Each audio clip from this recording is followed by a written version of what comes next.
Hey, thanks for joining me. As is fairly typical with me, I have a kind of a indie book here to show, and it's taken me forever to get to it. And I apologize to the guys who are the creatives behind it, specifically the one guy we're going to talk about here in 1 second.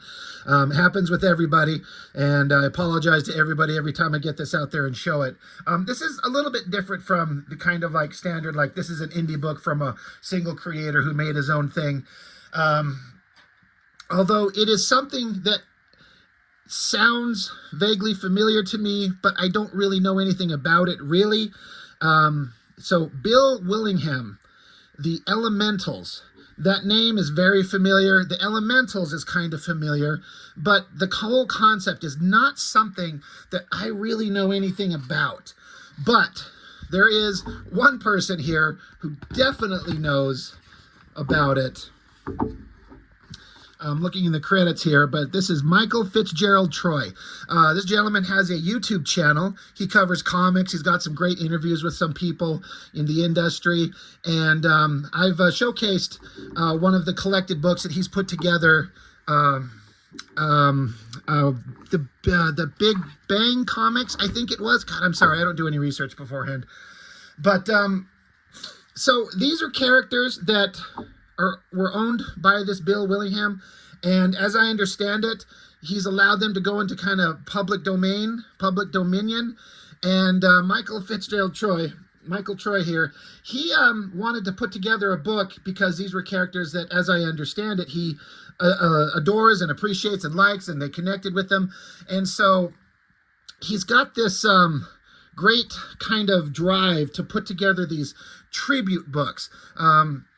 Like this is what we're looking at right here. I mean, a regular standard comic, you can look, it's, you know, this is a little wider, a little taller than your standard comic book. And it's just to kind of showcase these characters and get some kind of backstory on the creatives who made it back in the day, some new interviews, some new material, and just kind of like a tribute and an honor to these characters and the creatives. So again, I have to just reiterate, I don't know anything about these personally. Most of what I know comes from this book. But Michael Troy sent this to me, and I do apologize for taking forever to get to it. But as I understand it, if this is something that you're interested in, hit him up. I'll have the link to his channel in my description. Hit him up and grab a copy from him. It's so well put together. It's such a neat kind of like these package deals like this that have this neat design element. It's a big thick book, lots of content in it, and it just looks fantastic. So as I understand it, Michael Troy is the one who kind of does all the design and kind of puts this together. Speaks to his eye for designing these things. It's fantastic. But again, I don't know really anything about the characters, so like I said, I can't speak on it, but it kind of, in a way, kind of doesn't matter. It's just such a beautiful book and interesting characters, and I love this design stuff, like these little boxes with these designs of close-ups on the characters' faces. A 40-year anniversary celebration of Comico's indie superhero comic book sensation by Michael Fitzgerald Troy and friends. So you get these big opening pages. The Elementals, let me tell you about these Elementals. And so we kind of get a breakdown of them, a little bit of a brief explanation. Big full-on splash pages, really neat color work going on. And this is the thing that I kind of noticed about this when I was looking through it, just kind of my personal takeaway is it's big, it's bright, and it's just kind of filled with joy. I don't know how else to put it. It's just a pleasure to look through. There's some really neat art and weird, in a good way, coloring, this weird pattern behind it, just neat stuff. I love this painting. That's really awesome. So then here, it's an article, originally appeared in the comic book news publication Amazing Heroes, published in August of 1984. So talk about going back in time. And so there's a whole interview talking about it that kind of, you know, getting images on one page and then just reprinting the interview over here. Really interesting. I really like this. This this is a fun thing to see, like an old interview that maybe you've missed it, but to kind of get the information that was out in the early 80s. More great art. But yeah, and again, look at how again, talking about the bright colors and the kind of just the joyful feeling of it. Like each one of these boxes is a different color. I love that. Like what an interesting design sense. I would never think to do that. It's so crazy. I just love it. It's just so visually interesting. Some great art again through this. I really like the soft line work on this particular drawing. I mean, there's a bunch of great art in this entire thing, of course. Elementals, earth, water, fire, and air. Monolith, Morningstar, Fathom, Vortex. So again, just great collection of pages. I like this blocky, interesting kind of art in this one. I'm guessing it says MT, so I'm guessing Michael Troy, is that you, sir? On that art, I really like that blocky design and the texture. It's really interesting. We're coming up on what was my personal favorite thing, because again, I don't know anything about the characters. That group shot is great. This singular shot is very graphic and very well done. We're getting there. Let's see, only a handful of names are instantly associated with the Elementals as that of Bill Willingham, and one of those names is original series colorist Kurt Mausert. I hope I'm saying that right, Mausert, who colored most of the original series, including the first two specials.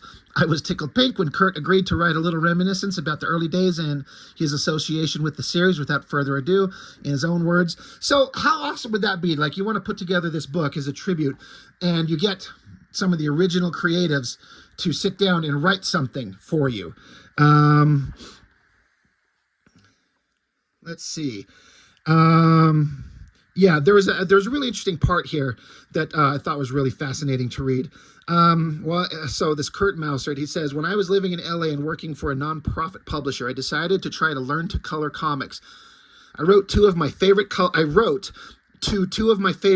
colorists, Klaus Janson being the first.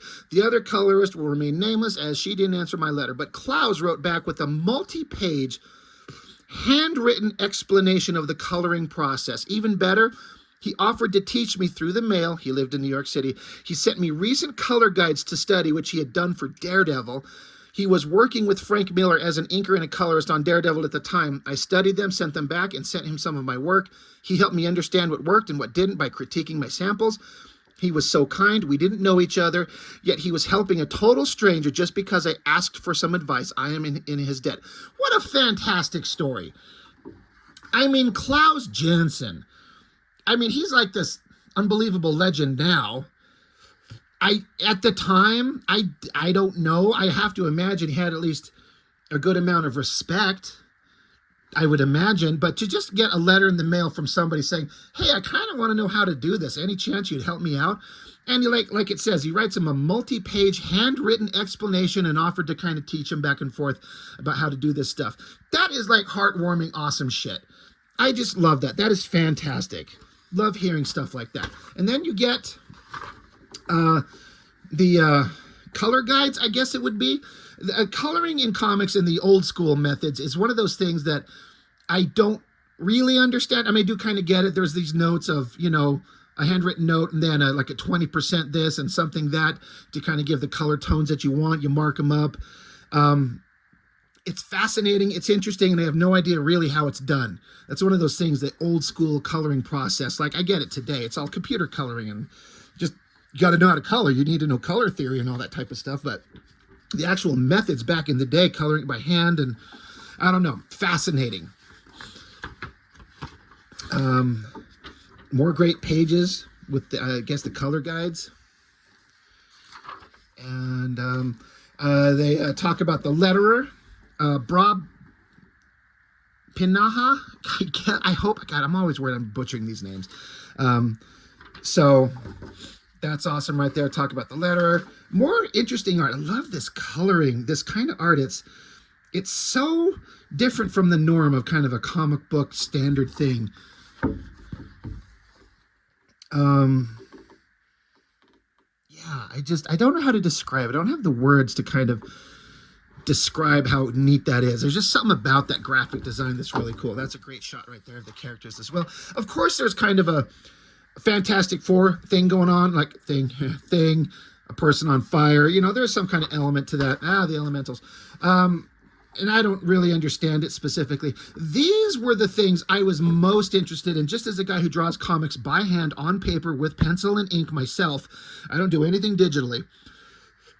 To see some, I guess, just pages that were being worked on, and I guess I'm assuming abandoned for whatever reason, because you could see like these are pages that are partially penciled, and somebody had come in and started inking parts of it, and so you can just kind of see what was going on. I really love the inking from, so it's Mike Gustovich, because as Bill Willingham, writer, penciler, and then they're both co-plotters and inker editor, this Mike Gustovich. I really like the inking line work that's going on in this figure through here. There's some really interesting stuff going on. I love the streaky kind of rain cloud line work in the background. But it's just interesting to see pages in progress. And it'd be kind of interesting to know why they were started and they stopped. Like what brought it to a halt? Did they stop making the book? You know, who knows? This page is kind of hard to see. It's very light, but you can see how they've like penciled in the lettering using probably that Ames lettering guide, because you can see how they've got the lines going across to kind of space out the place where you put the letters to keep it all even and, you know, straight, so it doesn't start drifting off into weird directions. Just pages in process. Again, more inking started. It's just kind of a fascinating idea to think that somebody comes along with, I presume, either a brush or a nib like this, and then you're just going, you just start finding a place wherever you want to start. Like, it's weird. As an inker, when you're going to finish something, you could start all kinds of random places. Maybe you just want to start and you just want to start doing some basic curved shape, so you can get the thick line, get a thick start on it and thin, and then thick to thin, and just do some basic organic round shapes. You don't have to get out a ruler to do straight edges. Maybe sometimes you're not feeling quite like tackling faces, because you got to be in like your prime mode to start tackling faces, because that's the important part. If you fuck up the face, you fucked up the whole thing. You can see kind of maybe getting in with some brush to get into the hair. You may, you know, tackle the face later. I'm just kind of guessing. Looks really neat. I love seeing this stuff in these stages. Another just fully penciled page. Another page with just a few bits of ink starting. Just a little bit on the hair and down the arm. Did some of the curves of the legs. Just, I could imagine work on this. It makes me want to get out and start doing some inking. Just fantastic stuff. And then some, I guess, just fully finished pages. I like these 3 panels here where the storm clouds or whatever kind of just progress on the building, and it just gets more atmospheric and wild. Really neat. This page is just gorgeous. That heavy shadows, the great inking line work going on there. Very sharp snaps on some of those places. Great inks, great uplighting, great line work in the atmospherics in the background. Heavy shadows, and this creepy figure, like whether it's 2 figures merging together or separating. It's just wild, and I love it. Love this page. It's fantastic. Equally, love this black and white shot right there. Just looks fantastic. I'm always a sucker for black and white artwork. Just seeing the original black and white stuff. Another great black and white page. This thing right here, I kind of was glancing at it, and maybe I'm blind, looking for a signature of the artist. And it looks like watercolor. If I had to guess, I mean, there's certain kind of telltale signs to me, like that's certainly not oil or acrylic to my eye. I mean, I'm not a painter, I'm not an expert, but this kind of the way the colors mix. But anyway, this looks like it took a long damn time. Like this was not something you banged out in any kind of like a 1 or 2 days. And it's totally beautiful. Like even if you don't know who the character is, like me, I don't know who this is, but it's just so interesting. It's so colorful. It's a weird kind of juxtaposition of this armored superheroic figure against a serene kind of nature background. I don't know. That's just fantastic. Just dig it a lot. And then some more pages. different kind of styles of art. This one, Whitaker, I think it is, after Jim Lee. Took me a second. I think it's like the Jim Lee Fantastic Four run. I think those are kind of characters sort of in the same poses, which is awesome. I'm pretty sure that's what that's supposed to be. I saw this page right here, and I knew instantly. I recognized this art instantly. I'm good internet friends with this guy, Dan Goodwin. Fantastic artist. I mean, everyone in here is fantastic, but I'm kind of hyper focusing on this dude because I know him. We chat back and forth. He bought a piece of my own original art. If you want to see one of the cooler collections of original art, go look up Dan Goodwin. He's got a Instagram page. Sundays in Space is the comic that he has. In fact, I've got a couple more issues of his book that he's been waiting for me patiently to show, as is with the case with everybody. I get behind. But he's a workhorse, cranking out pages and comics, and he's a collector of some fantastic art. And I told him I was embarrassed to say, because he has this portfolio on a video he put up recently. You flip it open, and there's a Larry Stroman original. And then you flip it over, is one of my pages of art that he bought from me in there with it. And then in the same thing, I'm trying to remember, there was some Sam Keith pages, Matt Wagner, Joe Madeira, and he put my art in with those guys in this portfolio. It's absolutely beautiful. All of them except mine. But he's a fantastic artist himself. It's very eye-catching and detailed and cartoony and dynamic. Fantastic stuff. Sorry, I know this is not about Dan Goodwin, but I just know him, and I want to shout out the one guy that I happen to know kind of personally.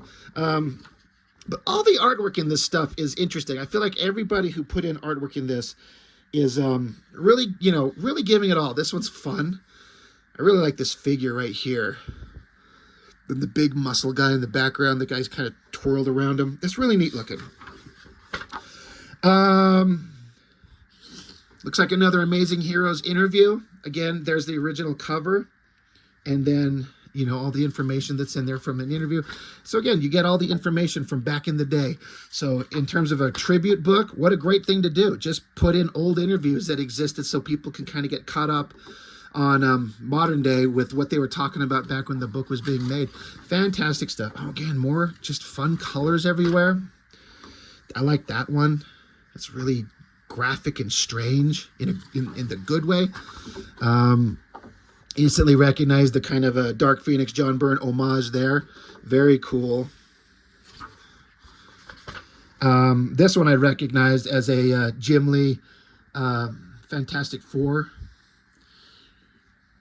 Yeah, just kind of an homage. It looks great. This face, this main figure on this one looks awesome, but I really like these scary figures and kind of the smoke and clouds in the background. That stuff looks amazing. I'm really into that. Fantastic. Bumping the camera, sorry about that. This one, fantastic, interesting image, upside down, kind of off-putting and strange. That weird line work in this one.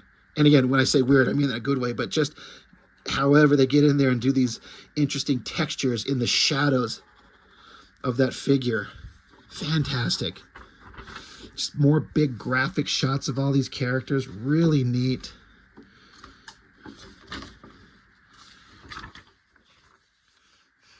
Yep. It's kind of continuing. Again, more interesting textures on the kind of the shadowy parts with the line work in the figures there. Very cool. A Simonson homage there. That classic Thor swinging the hammer. Very cool. Fun little story here. Again, just bright colors everywhere.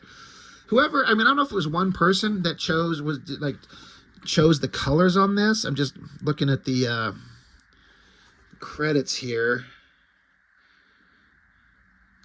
I'm sure that we can get some comments on the video here that can kind of tell us, but that's the coloring through this entire thing. It's just bright and fun. This is really interesting. I wonder if this is kind of a digital thing with this very, very fine texture pattern going on in the figure. If I bring it up close, it could be done by hand, but it looks kind of like a digital kind of manipulation, which is fine. I'm not saying that as a negative at all. But yeah, just more great, colorful single shots of these characters. I like that big screamy monster face right there. Lightning bolt face going on there. Fun.